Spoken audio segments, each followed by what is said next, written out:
নিশ্চয়ই বাংলাদেশের অবৈধ প্রধানমন্ত্রী হাসিনার প্রতিবাদ জানাতে।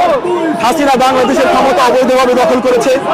বাংলাদেশের মানুষের ভোট ছাড়াই সে ক্ষমতার গদি আঁকড়ে ধরে আছে এবং বাংলাদেশে অরাজকতা সৃষ্টি করেছে। তার প্রতিবাদ করার জন্য আমরা আজকে সমবেত হয়েছি। বাংলাদেশের মানুষের যে সমস্ত মৌলিক অধিকার তার সবকিছুকে সে নষ্ট করে ফেলেছে। একে একে বাংলাদেশের মানুষের ভোটাধিকার, বাংলাদেশের মানুষের কথা বলার অধিকার, বাংলাদেশের মানুষের সাংবিধানিক অধিকার, বাংলাদেশের মানুষের বেঁচে থাকার অধিকার, বাংলাদেশের মানুষের সমাবেশ করার অধিকার, এমনকি বাংলাদেশের মানুষের প্রার্থনা করার অধিকার পর্যন্ত সে নষ্ট করেছে।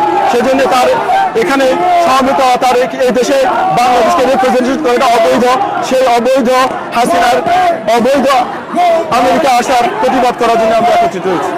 জনগণ যতদিন পর্যন্ত স্বৈরাচারীদের কাছে মাথা নত না করবে ততদিন তারা তাদের উপরে পরিপূর্ণ ক্ষমতা লাভ করতে পারবে না। সুতরাং জনগণকে অবশ্যই স্বৈরাচারীদের বিরুদ্ধে রুখে দাঁড়াতে হবে। মানুষের অধিকার রক্ষা করার জন্য তাদেরকে মাথা উঁচু করে দাঁড়াতে হবে এবং প্রতিবাদ করতে হবে। যতই ত্যাগ দিতে হয় না, ত্যাগ এবং কোরবানি, যাদের ত্যাগ এবং কোরবানি তারা দিতে থাকলে একসময় এই সমস্ত স্বৈরাচারীরা তাদের উপর থেকে ঝেঁকে বসা থেকে দূরে সরে যাবে এবং মানুষের অধিকার মানুষ ফিরে পাবে এবং সমাজের শান্তি এবং শৃঙ্খলা ফিরে আসবে।